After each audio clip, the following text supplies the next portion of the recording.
Buenos días, nosotros les vamos a presentar nuestro proyecto de semilleros de investigación. Nuestro proyecto está conformado por el máster Luis Ceballos, la máster Ana Martínez, Michael Pérez y quienes habla Camila Pico. Nuestro tema son los ejes de intervención en el proceso de rehabilitación social. En el contenido de este video vamos a tratar 4 temas. Como primer punto vamos a tratar el modelo de rehabilitación social, luego los ejes de intervención y rehabilitación, posteriormente el enfoque psicológico y finalmente vamos a tratar el aporte de la academia. Modelo de rehabilitación social. El modelo de rehabilitación social en el Ecuador. La finalidad de las penas privativas de libertad es la de rehabilitar y reinsertar en la sociedad a las personas que han cometido un delito. Así lo estipula la Constitución en su artículo 201. Así, voy a citar literalmente lo que dice la Constitución. El sistema de rehabilitación social tendrá como finalidad la rehabilitación integral de las personas sentenciadas penalmente para reinsertarlas en la sociedad, así como la protección de las personas privadas de libertad y la garantía de sus derechos. Modelo de intervención psicosocial. Es una disciplina encuadrada dentro de la psicología social, que trata de cambiar la conducta social de las personas, así como modificar aquellos aspectos nocivos de su entorno, con la finalidad de mejorar la calidad de vida de estos. El paradigma psicosocial se interesa por el bienestar del individuo. Consistiría en ampliar las capacidades personales y las oportunidades sociales que permitan elegir la vida que éste considere deseable, siempre en interlocución con el medio. Ejes de intervención. En los centros penitenciarios del Ecuador se manejan 5 ejes de rehabilitación e intervención. Estos son el acceso a la salud física y mental, trabajo, educación, cultura y deporte, convivencia y la preservación de los vínculos familiares. Como primer eje tenemos el acceso a la salud física y mental. Los centros privativos de libertad tendrán que garantizar un diagnóstico de la salud física y mental a las personas privadas de libertad, un tratamiento de los problemas de salud, medidas de prevención para problemas de salud a futuro y el seguimiento del estado de salud tanto física como mental de las personas privadas de libertad. Como segundo eje tenemos el trabajo. Este está dividido en 3 partes: las actividades productivas, las actividades comunitarias y la formación y capacitación. Las actividades productivas comprenden talleres de artesanías, servicios, trabajos remunerados en relación de dependencia del centro de rehabilitación. Las actividades comunitarias comprenden la colaboración sin remuneración dentro de las actividades realizadas en el centro, tales como la limpieza. Y la formación y capacitación comprende capacitaciones en oficios. Por ejemplo, en el Centro de Rehabilitación de Ambato se realizan capacitaciones en oficios tales como carpintería o artesanías. Como tercer eje tenemos la educación, cultura y deporte. Este se encuentra dividido en 4 partes. Primero tenemos la educación formal. Comprende programas presenciales o a distancia de educación primaria, secundaria y universitaria. Luego tenemos la educación informal. Este comprende cursos, capacitaciones, talleres experimentales y charlas. Luego está la cultura. Este comprende actividades relacionadas al arte, tales como teatro, pintura, música y religión y cultos. Y finalmente está el deporte y la recreación. Dentro de los centros de rehabilitación social se realizan campeonatos deportivos, caminatas, juegos, talleres de yoga, etc. Como cuarto eje tenemos la convivencia. Este se divide en 3 partes: la participación, el cumplimiento de normas y las comunidades de paz. La participación comprende el desempeño de las personas en actividades educativas, culturales y laborales. El cumplimiento de normas comprende el apego a las normas y reglas de comportamiento del centro de rehabilitación. Y por último, las comunidades de paz se refieren al alejamiento de acciones violentas por parte de las personas privadas de libertad. Como quinto y último eje tenemos los vínculos familiares. Este se basa en el fortalecimiento de los lazos familiares y de las relaciones sociales de las personas privadas de libertad y de reinserción familiar y apoyo durante el cumplimiento del plan de vida. ¿Cómo funciona el proceso de rehabilitación desde los diferentes ejes de intervención? Una persona, una vez que es detenida, ingresa a una fase que se denomina acá transitoria u observación. Entra en calidad de detenido con el membrete o hasta cierto punto con la identificación de procesado. ¿Procesado por qué? Porque se encuentra en proceso de juicio hasta que un juez le dicte una sentencia, que generalmente puede demorar entre 30 hasta 90 días. Una vez que la persona recibe ya su sentencia, ingresa inmediatamente a la evaluación del equipo de diagnóstico y tratamiento del CRS AMBAT. En este caso, están integrados, este equipo de diagnóstico está integrado por el director del Centro de Rehabilitación Social, un abogado, un psicólogo, un trabajador social y los diferentes integrantes de los ejes de tratamiento, como son los ejes de laboral, educativo, deportivo, cultural y los de vinculación social y familiar.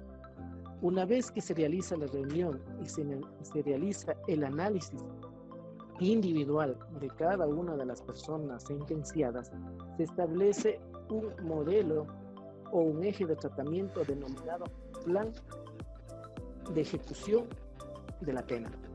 Este plan de ejecución de la pena consiste en lo siguiente: de acuerdo a la etiología del problema, se elabora una planificación para los años o el tiempo que va a pasar la persona privada de su libertad en los diferentes ejes.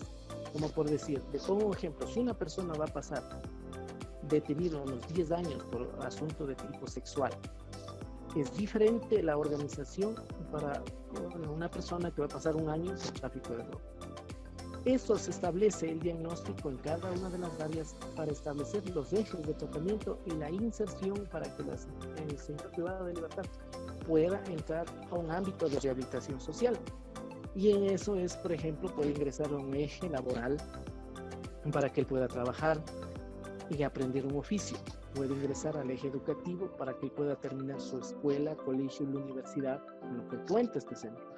A la vez, en las actividades de educación, de deporte y de cultura, que son complementarias, que son terapias ocupacionales, para buscar mejores mecanismos de conducta y adaptación al centro. Y el eje de vinculación social y familiar, que se refiere a las visitas que él va a tener de su familia, cónyuge e hijos, para que le ayude a la convivencia. Todo eso ingresa en un plan de cumplimiento integral de la pena.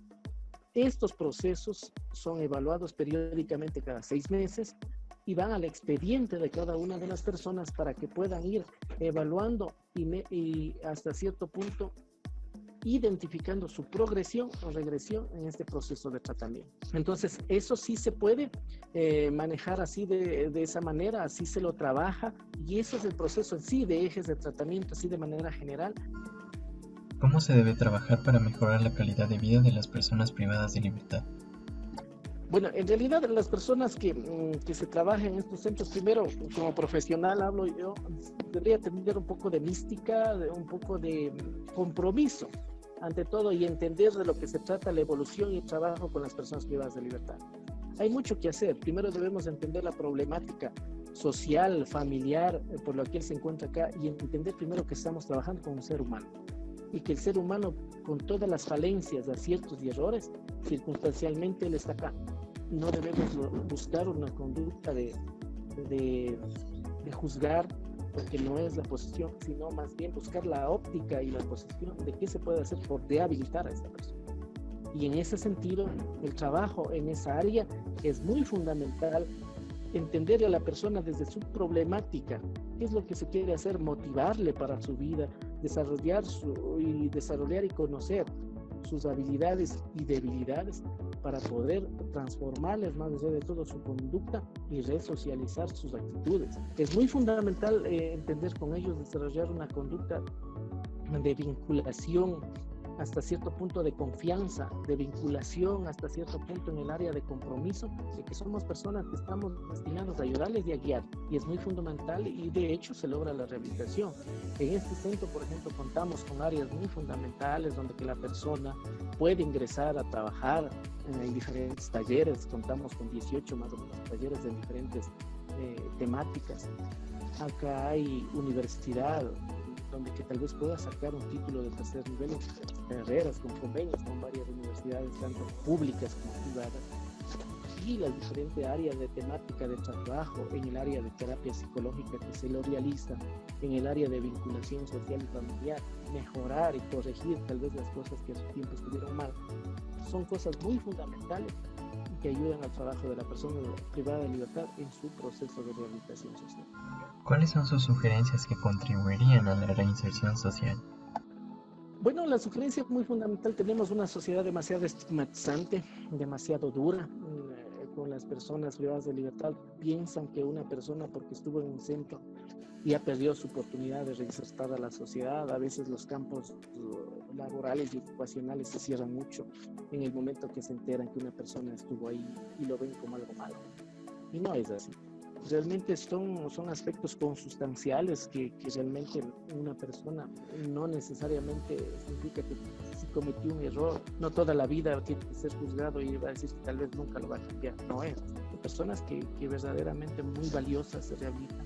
Y realmente sí faltaría un poco tal vez de las instituciones públicas del Estado, crear unos planes y políticas de inserción laboral, que es muy fundamental ahora con la situación del país y mucho más ahora que está con la crisis que atravesamos. Sí les diría que por favor, habría que crear una política pública de acompañamiento también social en este aspecto para que se dé seguimiento y esa persona tenga la oportunidad de reinsertarse a la sociedad.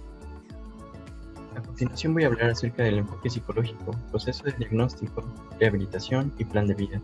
En cuanto al enfoque psicológico, según la psicología, la adaptación es un proceso natural de maduración del comportamiento a través del crecimiento, que consiste en adecuar nuestra conducta a las exigencias de nuestro entorno social. Al adaptarse, un sujeto abandona hábitos o prácticas que formaban parte de su comportamiento, pero que están negativamente evaluadas en el ámbito que desea integrarse. La función de la reinserción social es de fundamental importancia en el sistema penal. Implica la readaptación del condenado a la vida en sociedad para que abandone la conducta delictiva y haga parte de la comunidad, reduciendo los comportamientos criminales en la misma. El papel del psicólogo en la reinserción social. La intervención consiste entonces en hacer que se aprendan nuevos comportamientos prosociales que están deficientes y en reducir los excesos comportamentales.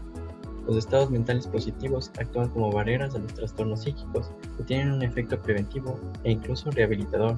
La psicología positiva reflexiona sobre qué factores contribuyen para vivir una vida plena.